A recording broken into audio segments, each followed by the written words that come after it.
Hello बच्चों, welcome back to my YouTube channel maths plaza. तो बच्चों, आज मैं इस वीडियो में Bihar board class 9 physics chapter 2 गति का वर्णन, इससे पहले इसका 2 लेक्चर अपलोड हो चुका है। आज मैं लेक्चर 3 करने वाला हूं। आइए देखते हैं। अब देखो, आज का जो हमारा टॉपिक होने वाला है वो है दूरी एवं विस्थापन। दूरी एवं विस्थापन। दूरी को बोलते हैं डिस्टेंस और विस्थापन को बोलते हैं डिस्प्लेसमेंट। हम लोग पहले समझेंगे दूरी। दूरी क्या है? दूरी यानी डिस्टेंस, DISTANCE, डिस्टेंस।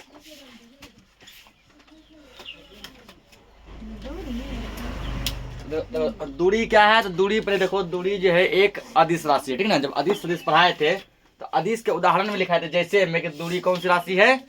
अदिश राशि है, ठीक ना।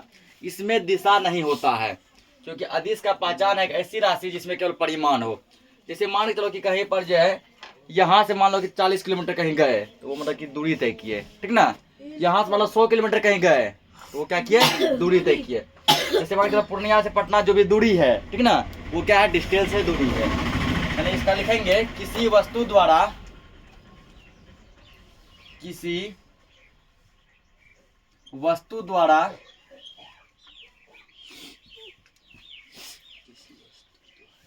तय किए गए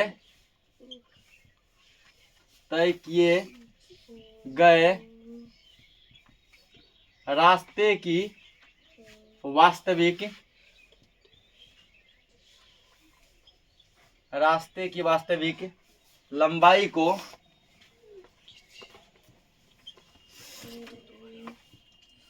लंबाई को दूरी कहते हैं।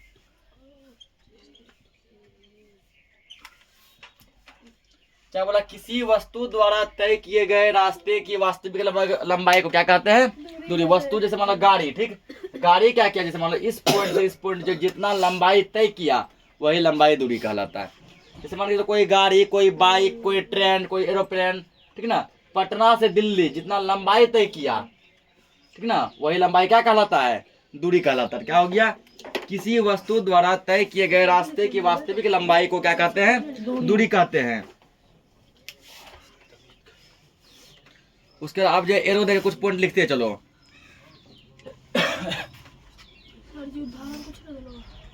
इसे एस, छोटी एस है ये, ठीक ना। इसे एस से सूचित किया जाता है। इसे एस से सूचित किया जाता है, ठीक है। दूरी को जब भी दिखाएंगे किससे दिखाएंगे? एस से दिखाएंगे। जहां स्मॉल एस लिखा रहे समझ जाना कि इसका मतलब ये दूरी का बात कर रहा है। किसका बात कर रहा है? दूरी का, यानी कि डिस्टेंस का यहाँ पे चर्चा हो रहा है। इसे एस से सूचित किया जाता है, ठीक ना। उसके बाद और इसमें लिखेंगे क्या? अगला लिखना है इसका SI मात्रक। इस ऑब्जेक्टिव में पूछेगा दूरी को किससे सूचित करते हैं? स्मॉल एस से, ठीक। पूछेगा दूरी का SI मात्रक क्या है? ठीक है, इसका SI मात्रक, इसका मतलब किसका? दूरी का, ठीक ना।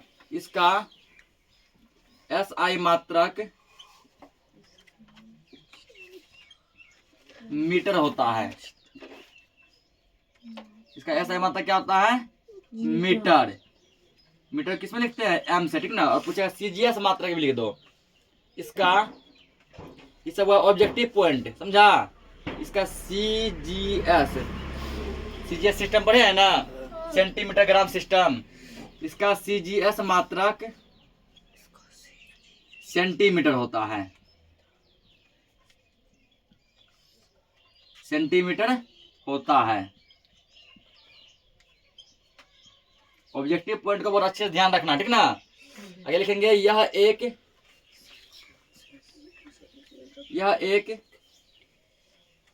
अदिश राशि है। यह एक अदिश राशि है। पूछेगा दूरी कौन सी राशि है? दूरी कौन सी राशि है? अदिश राशि है, ठीक ना। उसके बाद देखो, मान के लिए आप इसका फॉर्मूला भी लिखते हैं, दूरी का सूत्र। दूरी का सूत्र,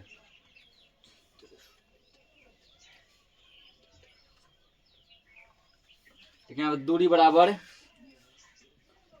चाल गुना समय। दूरी बराबर क्या हो गया, चाल गुना समय। चाल क्या है ये आगे हम लोग पढ़ेंगे, ठीक ना। चाल क्या है ये हम लोग आगे समझेंगे। फिलहाल ये जानो कि दूरी बराबर क्या होता है, चाल गुना समय, ठीक ना। उसके बाद देखो, अब दूरी को किससे लिखते हैं, या फिर इसको इतना लंबा नहीं लिखेगा, शॉर्टकट भी देखो। दूरी को किससे लिखते हैं, स्मॉल एस से, ठीक ना। चाल को लिखते हैं भी से, समय को लिखते हैं टी से। लिख सकते हैं एस बराबर भी गुना टी।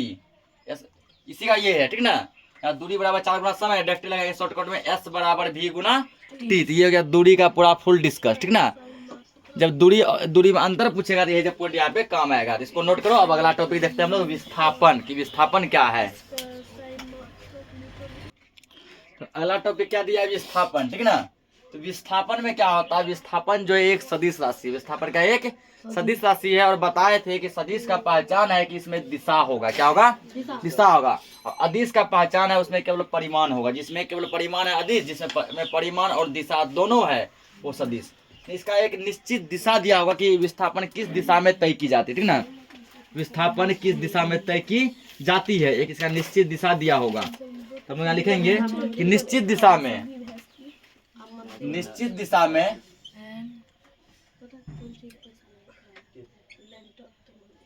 निश्चित दिशा में वस्तु द्वारा, निश्चित दिशा में वस्तु द्वारा तय की गई दूरी, तय की गई दूरी विस्थापन कहलाती है। दूरी ही आगे क्या बन गया, विस्थापन, ठीक ना। जब दूरी जहां मन तहां जो है, इधर से उधर, उधर से इधर जब तय किया गया तो वो कहलाया क्या, तो वो तुम्हारा कहलाया दूरी, ठीक ना। जब उसका एक पार्टिकुलर एक दिशा हो गया, एक निश्चित दिशा हो गया कि जैसे मान के चलो उत्तर की मतलब ओर ही जो है कोई गाड़ी जाएगी, ठीक ना। या फिर पश्चिम की ओर ही कोई गाड़ी जाएगी, एक दिशा हो गया ना। गाड़ी किधर जाएगा, पश्चिम की तरफ, गाड़ी किधर जाएगा, उत्तर की तरफ, एक दिशा हो गया। जब निश्चित दिशा मिल गया तो वही दूरी आगे जाके क्या कहला गया, विस्थापन कहला गया। निश्चित दिशा में वस्तु द्वारा तय की गई दूरी विस्थापन कहलाती है, विस्थापन कहलाती है,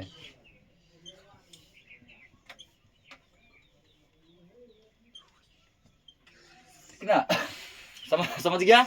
जब दिशा दे दिया, दूरी ही आगे क्या कन्वर्ट हो गया, विस्थापन में। ऐसे कुछ मेन पॉइंट लिखेंगे।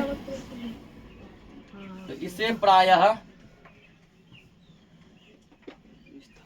एस या डी, या तो स्मॉल एस या फिर स्मॉल डी से सूचित करते हैं,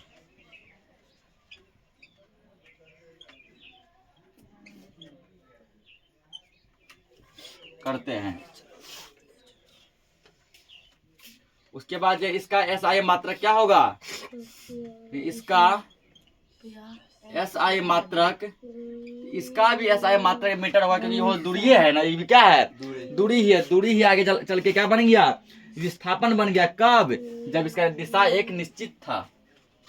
इसका एसआई मात्रक मीटर होता है, मतलब इसको मीटर में मापेंगे, ठीक ना। पूरा दुनिया एसआई मात्रक करने का मतलब ऐसा मात्रक जो कि पूरा दुनिया में, पूरा विश्व में चलता है। सीजीएस भी लिखेगा, लिख दो, छोड़ेगा छोड़ दो, लिख देते हैं, उसमें लिखे तो इसलिए इसमें लिख देते हैं। इसका सीजीएस मात्रक क्या होगा, सेंटीमीटर। इसका सीजीएस मात्रक सेंटीमीटर होता है। उसका आगे लिखना है, यह एक सदिश राशि है, ठीक ना, क्योंकि इसमें दिशा होगा ना, दिशा और ये कौन सी राशि है, यह एक सदिश, यह एक सदिश राशि है, ठीक ना। उसके बाद देखो,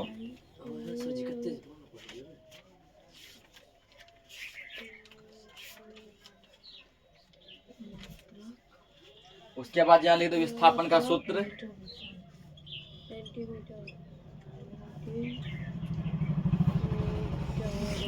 विस्थापन का सूत्र। इसका विस्थापन बराबर, विस्थापन में दिशा है, ठीक ना, तो इसका 4 गुना समय नहीं लिखेंगे, ठीक है। वेग गुना समय, क्योंकि वेग में भी दिशा होता है और वेग भी क्या है, सदिश राशि है। तो दूरी बराबर चाल गुना समय, विस्थापन बराबर वेग गुना समय, ठीक ना। इसको नोट करो, आगे हम लोग देखते हैं। देखो ये क्या न्यूमेरिकल क्वेश्चन नहीं है, ठीक ना। क्वेश्चन क्या रहा है, यदि कोई वस्तु बिंदु ए से चलना प्रारंभ किया, बिंदु बी सी डी होते हुए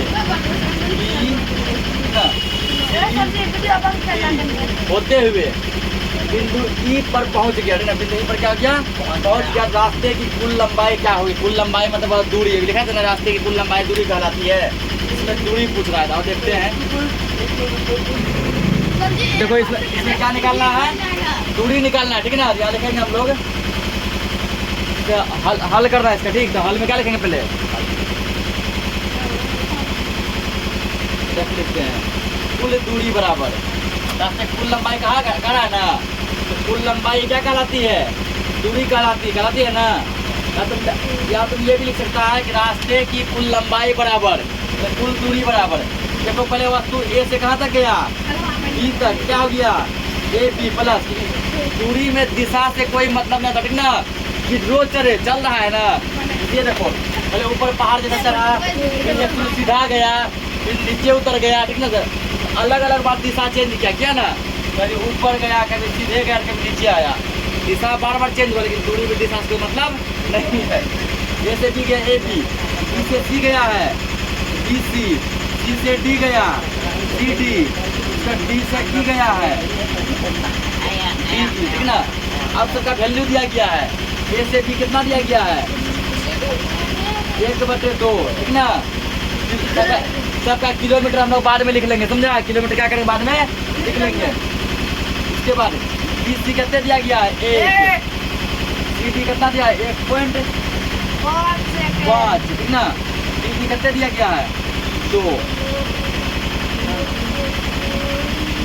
किलोमीटर।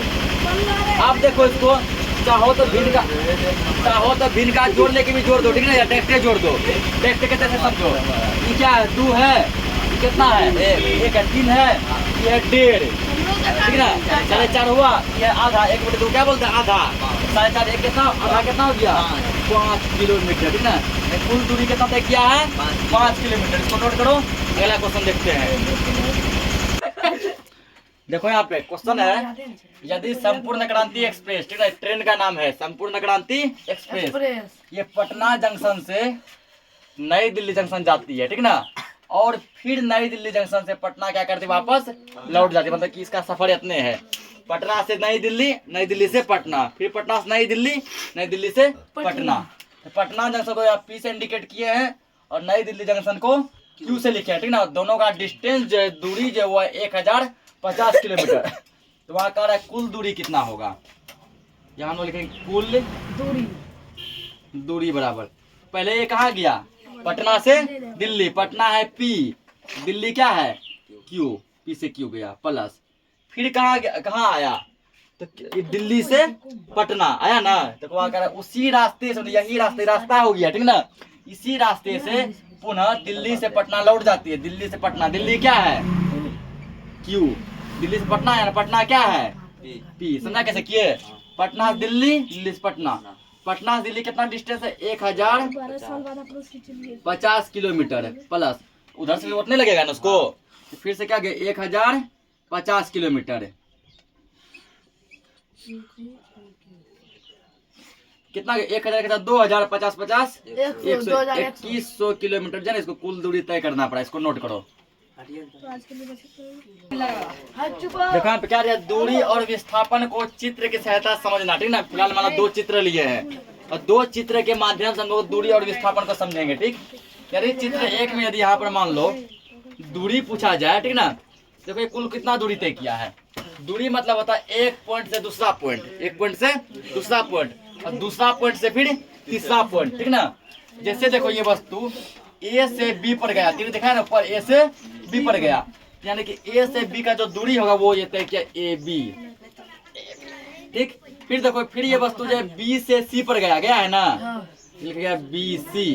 क्या ये वस्तु सी से ए पे गया है, फिर तीर देखो, तीर, ठीक है, किधर दिख रहा है, तो ए से बी पे गया, फिर है ना इधर, फिर ये बी से सी पे आया। क्या ये सी से ए पे आया रिटर्न? नहीं आया, बल्कि एक नया वस्तु फिर आ गया ए से सी पे जाने के लिए। तो ये वस्तु एक है, फिर ध्यान समझो, मान के चलो ये बाइक है, ठीक ना, बाइक ए से गया बी पर, बी से गया सी पे जाके रुक गया। फिर उधर से मान के चलो एक स्कूटर आया, ठीक, वो ए से सी पे फिर से गया है, ठीक ना, डायरेक्ट चला गया। तो दूरी यहाँ पे हो गया ए से बी, बी से सी, ठीक ना। विस्थापन यहाँ पे हो जाएगा तुमको, जो सीधा जो एक दिशा में जाए। जैसे देखो यहाँ पे दूरी जो है एक दिशा में नहीं गया, जैसे मान लो ए से बी, ए को मान लो पूरब में, बी को मान लो पश्चिम में, तो ए से बी गया।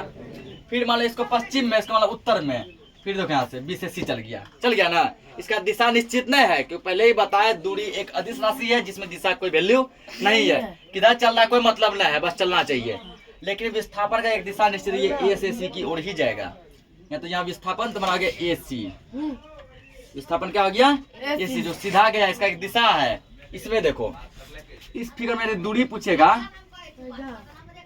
दूरी देखो यहाँ पे पहले ए से बी गया वस्तु, ध्यान समझेगा, ए बी प्लस और वस्तु फिर कहाँ गया बी से, तीर पे ध्यान देना, ए से बी, अब उधर है बी से सी, बी सी, फिर देखो सी से डी आया है ना, सी डी, फिर यहाँ देखो, फिर यहाँ पे ऐसे आया है, जबकि यहाँ पे इस पॉइंट पे फिर नहीं आया था, इस पॉइंट पे आया है डी से ए, डी ए आया है ना। ये हो गया इसका दूरी, इसका जो भी मान दिया होगा, तो मान इधर 1 किलोमीटर, 2 किलोमीटर, 3 किलोमीटर, 4 किलोमीटर, सबको जोड़ देंगे।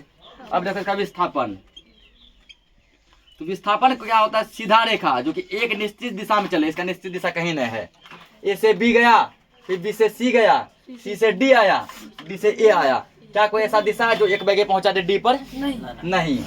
अगर मान लो ये वस्तु इस साइड से ऐसे चलता, यहाँ समझो, फिर से हम सी पे पहुंचने के लिए 2 रास्ता चुने, एक बार ए से बी गए, बी से सी गए, ये बार कुल दूरी, ठीक ना। विस्थापन क्या किया, ए से सी डायरेक्ट पहुंचा दिया, एक के बार में विस्थापन हो गया, ठीक। यहाँ समझो, हमको डी तक पहुंचना है ए से बी गए, बी से सी गए, सी से डी गए, ठीक ना, ये हो गया दूरी हुआ ना। फिर डी से ए आए, ये टोटल दूरी। यदि ऐसा रहता ए से बी, बी से सी, सी से डी, फिर अगर ये तीर इधर घुमा रहता, ये देखो ए से डी डायरेक्ट पहुंचा दिया ना, ऐसा नहीं है, ये तीर विधि है, इधर इधर इधर इधर, है ना, यानी कि इसमें विस्थापन कुछ नहीं हुआ है, 0। विस्थापन क्या होगा 0, ठीक ना। तो आज के लिए इस लेक्चर को इतना ही रखते हैं, मिलते हैं नेक्स्ट लेक्चर में, तब तक के लिए जय हिंद।